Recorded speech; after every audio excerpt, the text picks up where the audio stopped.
Milo dug his claws into the shifting slope of the highest dune, pulling his weight against the sliding sand. The desert heat pressed down, but a flash of light caught his eye near the oasis. He scrambled down the face of the hill, tail twitching, and reached the bottom. Buried halfway in the grit sat a glass bottle. He pulled it free, shaking the sand from the surface. Inside, a yellowed parchment held a map and a single glowing star. The ink at the bottom read, "Follow the trail of shimmering sand to find the lost desert garden." Milo tapped the glass with his snout, the map clear through the pane. Zara the zebra galloped over, her hooves kicking up clouds of dust as she skidded to a stop beside him. "I am in," she said. From a withered acacia above, Ollie the owl descended, his wings beating a slow, steady rhythm before he landed. "I will track the path from above," he hooted. The three stood together, the map between them, as they turned their backs on the familiar dunes and stepped into the unknown. The ground beneath their feet began to shift in intensity. A rhythmic, golden pulse rippled through the sand, illuminating the path forward. They followed the light into a narrow canyon where the wind howled against the rock walls like a trapped beast. Without warning, the solid ground ahead vanished. It buckled and liquefied into a deep, churning pit of quicksand. Zara skidded to a halt, her front hooves inches from the sinking edge. Milo scanned the canyon floor, his eyes darting until they landed on a pile of flat limestone slabs near the base of the wall. He signaled to Zara and pointed.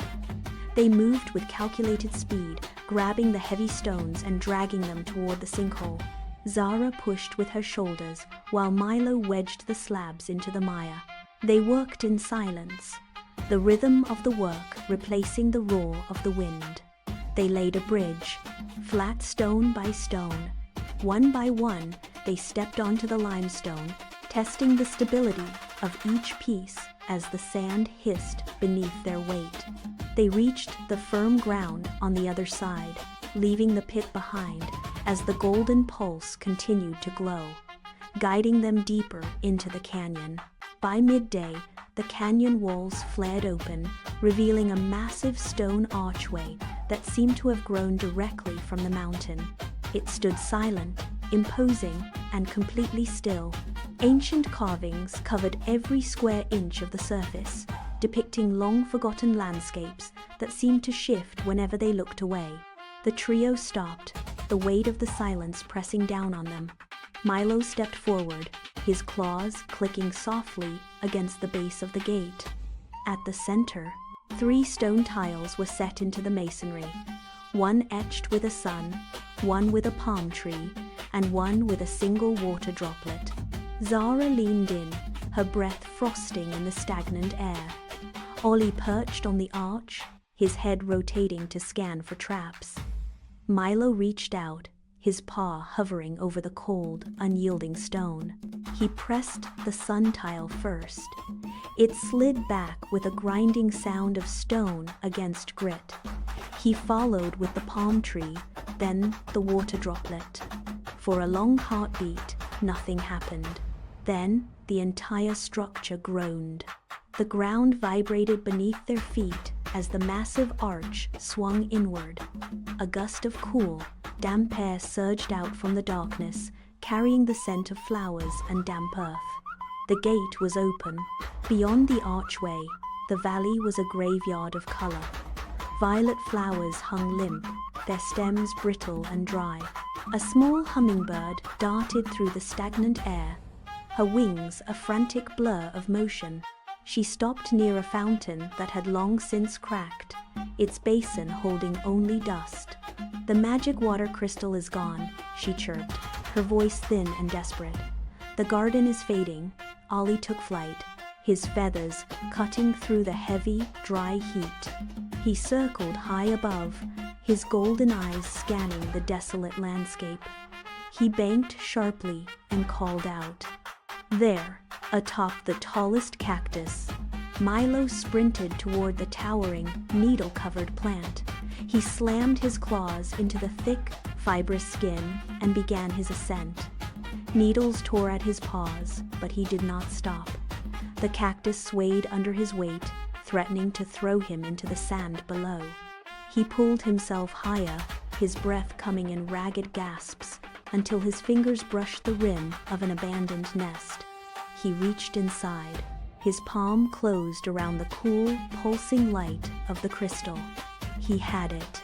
He looked down at the long drop, adjusted his grip, and prepared to descend as the entire valley seemed to shudder beneath him. Milo hit the sand running. His paws thudded against the dry earth as he sprinted toward the fountain. He ignored the thorns still embedded in his skin and lunged for the central stone slot. With a final, desperate shove, he pressed the glowing crystal into the recess. The silence of the valley broke. A low hum vibrated through the ground, followed by a rush of cool, clear water that exploded from the fountain basin. It sprayed in a wide arc, soaking the wilting petals. The violet flowers snapped upright, their colors deepening from pale gray to rich, vibrant purple within seconds. The air turned cool and sweet. The hummingbird let out a high-pitched trill, her movements shifting from panicked to graceful. She circled the trio, her wings humming in sync with the revitalized life around them. She hovered before each of them in turn, dropping a tiny, polished golden seed into their waiting paws. The garden breathed again, a lush sanctuary restored to its former vitality. Milo leaned back against the fountain base, his chest heaving, watching the water dance in the sunlight. Zara and Ollie stood close, the golden seeds glowing softly in the quiet, peaceful valley. Their work was finished,